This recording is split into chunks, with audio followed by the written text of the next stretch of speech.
pada video kali ini kami akan mempersembahkan sebuah materi mengenai pembuatan preparat apusan sperma dan apusan vagina. Yuk kenalan sama kita. Ada Alyani Hasyati, kemudian ada Ana Nurzahra, Awalin Fauzia, Herini Riantini, Jati Kuncoro, dan Viviunia Anggraeni. Pada materi ini, kita akan membahas mengenai pembuatan preparat apusan sperma dan apusan vagina.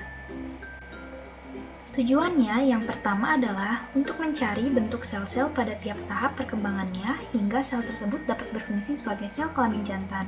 Yang kedua, dapat membuat preparat apusan sperma. Ketiga, membedakan sel epitel bertanduk dan sel leukosit pada preparat apusan vagina dan dapat membuat preparat apusan vagina. Dasar teori spermatogenesis dan sperma. Sperma dikenal sebagai sel kelamin yang dihasilkan oleh organ kelamin jantan. Proses pembentukannya disebut spermatogenesis. Dalam spermatogenesis terjadi peralihan proses pembelahan serta perubahan struktur yang fungsional melalui proses pembelahan serta perubahan struktur secara berurutan. Semua proses tersebut terjadi di dalam testis. Secara umum, tahap perkembangan sel germa hingga menjadi spermatozoa meliputi 1. Spermatogonium, biasanya terletak di tepi tubulus seminiferus. 2. Spermatosit primer. 3. Spermatosit sekunder. 4. Spermatid, berukuran relatif kecil dan mempunyai bakal tudung di bagian ujung inti.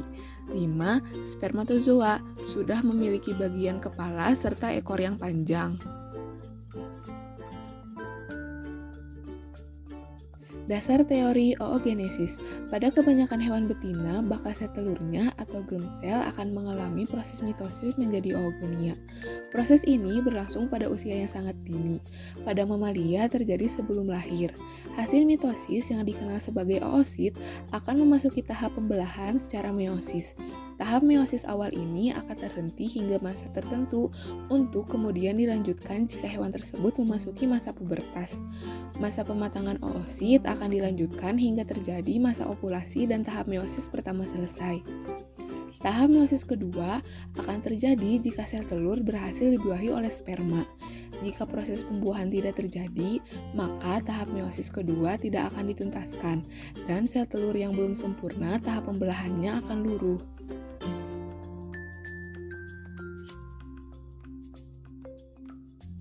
Dasar teori siklus estrus. Pada binatang betina yang memiliki siklus estrus seperti mencit, kucing, anjing, marmot, ataupun babi, waktu yang tepat untuk mengawinkannya yaitu pada salah satu fase siklus estrus. Panjang siklus estrus pada mencit betina antara 4-5 hari. Siklus estrus terbagi atas 4 fase, yaitu proestrus, estrus, metaestrus, dan diestrus. Setiap fase estrus dapat diketahui dengan membuat preparat apusan vagina.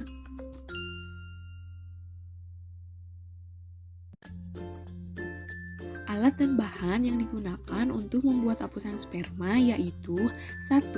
Mikroskop, 2. Cawan Petri, 3. Kaca arloji, 4. pipet tetes, 5. Staining jar, 6.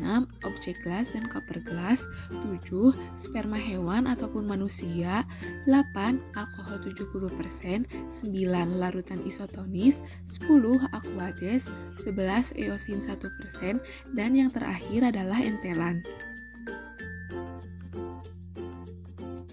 Alat dan bahan yang digunakan untuk pembuatan apusan vagina. 1. Mikroskop, 2.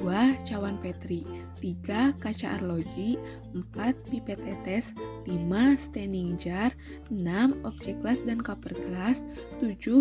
Mencit, 8. Alkohol 70%, 9. Larutan isotonis, 10. Aquades, 11. Eosin 1%, dan yang terakhir adalah entelan. Selanjutnya yaitu langkah kerja pembuatan apusan vagina. Langkah yang pertama yaitu menyiapkan larutan isotonis. Nah, larutan tersebut diambil menggunakan pipet. Setelah itu, ujung pipet dimasukkan ke dalam vagina hewan. Nah, untuk proses ini dilakukan secara perlahan ya, agar hewan tersebut tidak merasa kesakitan. Nah, setelah ujung pipet dimasukkan ke dalam vagina, larutan diisap semprotkan ke dalam vagina tersebut hingga larutan berubah warna menjadi keruh. Setelah itu, teteskan larutan tersebut ke atas objek gelas. Nah, jangan lupa diberi nama ya. Setelah itu, ambil objek gelas yang lain dan tempelkan ujung objek gelas tersebut ke larutan yang sudah ditetesi tersebut. Tunggu sampai menyebar, lalu sapukan secara cepat dan merata larutan tersebut. Setelah itu, tunggu sampai kering. Selanjutnya, larutan yang sudah disapu tersebut difiksasi dengan alkohol 70%. Setelah itu, tunggu kering. Lalu, larutan diwarnai dengan pewarna. Bisa menggunakan eosin ataupun metil biru. Setelah itu, tunggu kering. Lalu, larutan dibilas dengan aquades. Lalu, tunggu kering juga. Nah, setelah kering, baru deh kita tutup objek gelas tersebut dengan cover gelas. Nah, daerah yang tidak terkena cover glass bisa kalian bersihkan menggunakan lap. Nah, untuk pembersihannya hati-hati ya, agar tidak menyenggol cover glass yang sudah ditutup. Langkah pembuatan preparat apusan sperma dari katak. Pertama, perut katak kita bedah hingga ke bagian dada. Untuk testis sendiri dapat kita temukan pada bagian dorsal atau belakang usus. Tuh, ketemu deh testis kataknya. Setelah mendapatkan testis katak, kita gunting testis katak dan pisahkan dengan organ lainnya serta dari jaringan lemaknya. Lalu letakkan testis katak pada gelas arloji dan teteskan dengan larutan NaCl 0,96% secukupnya. Setelah itu, kita hancurkan testis katak hingga larutan menjadi keruh dan testis menjadi hancur. Setelah itu, kita ambil suspensi dari testis yang telah dihancurkan dengan menggunakan pipet ke objek gelas sebanyak 1 tetes saja. Lalu ratakan suspensi ke semua bagian objek gelas dengan menggunakan objek gelas yang lain. Setelah rata, kita tunggu hingga kering selama kurang lebih 5 menit. Setelah kering, kita fiksasi preparat ke dalam alkohol 70% sebentar saja. Lalu kita angkat dan masukkan ke dalam larutan eosin 1% sebentar saja. Lalu kita angkat dan tunggu hingga kering. Setelah kering, kita cuci preparat dengan menggunakan aquades. Lalu kita amati preparat di bawah mikroskop. Setelah berhasil mendapatkan apusan sperma yang baik, tetesi dengan entelan, lalu tutup dengan cover glass. Dan selesai! Berikut ini ada beberapa gambar hasil dari preparat apusan sperma.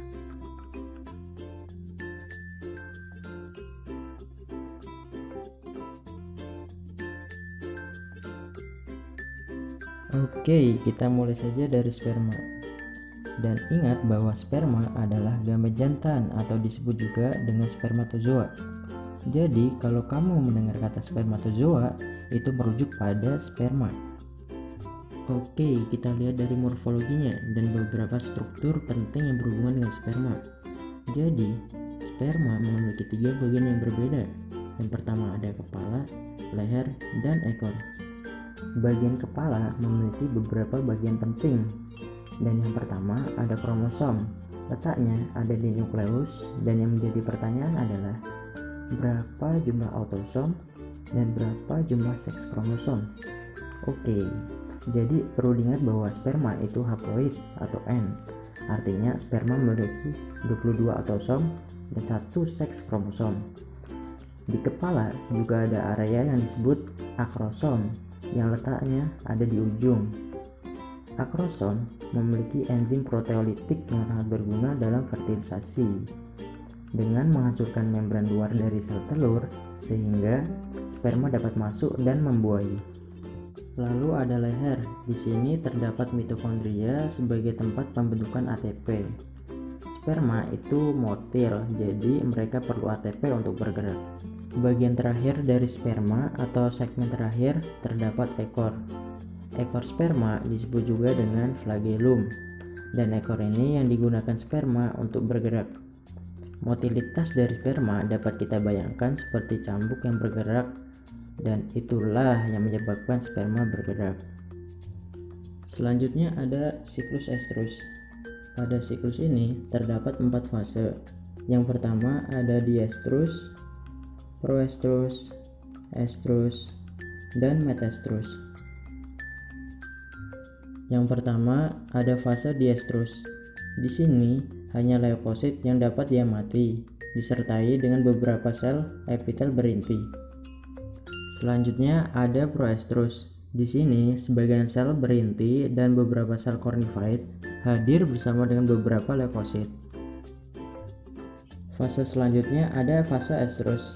Pada fase ini hanya dapat diamati sel cornified. Yang terakhir ada fase metaestrus. Di sini terdapat sel epitel cornified dan leukosit.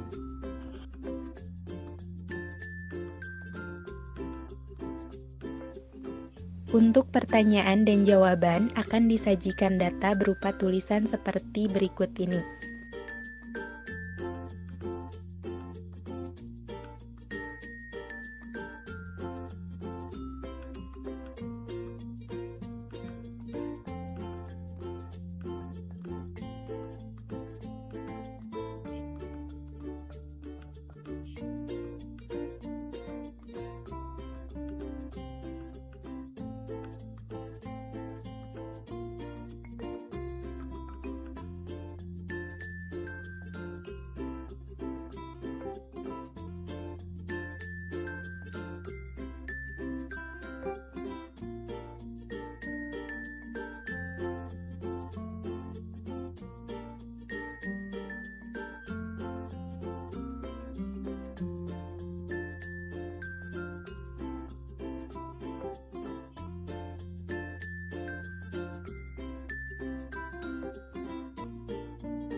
Kesimpulan, tahap proses spermatogenesis secara berurutan adalah dimulai di dalam testis, tepatnya pada sistem tabung kecil yang bernama tubulus seminiferus.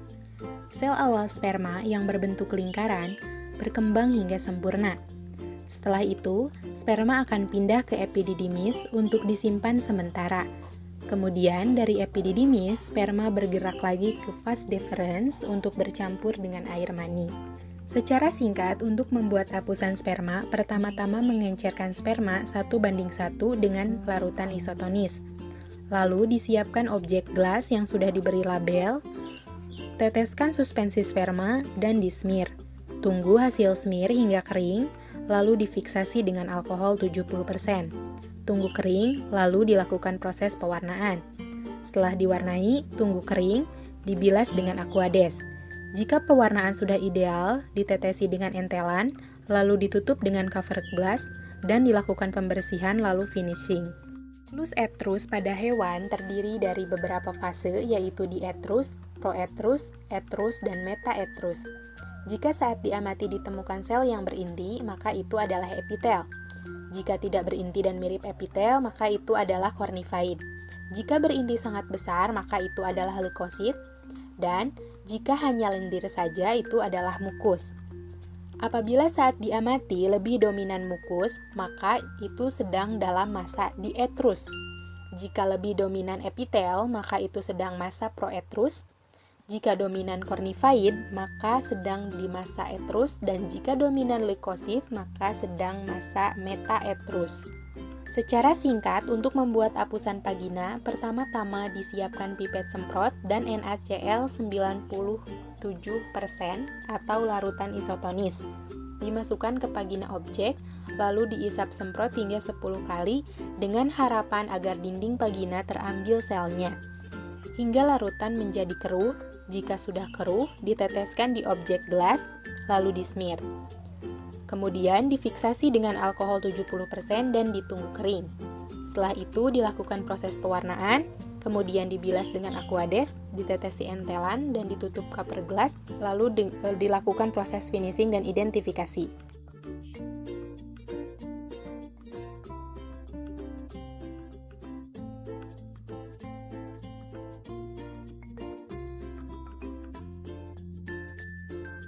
Sekian video dari kami, semoga ilmu yang kami berikan dapat bermanfaat bagi teman-teman. Terima kasih telah menonton.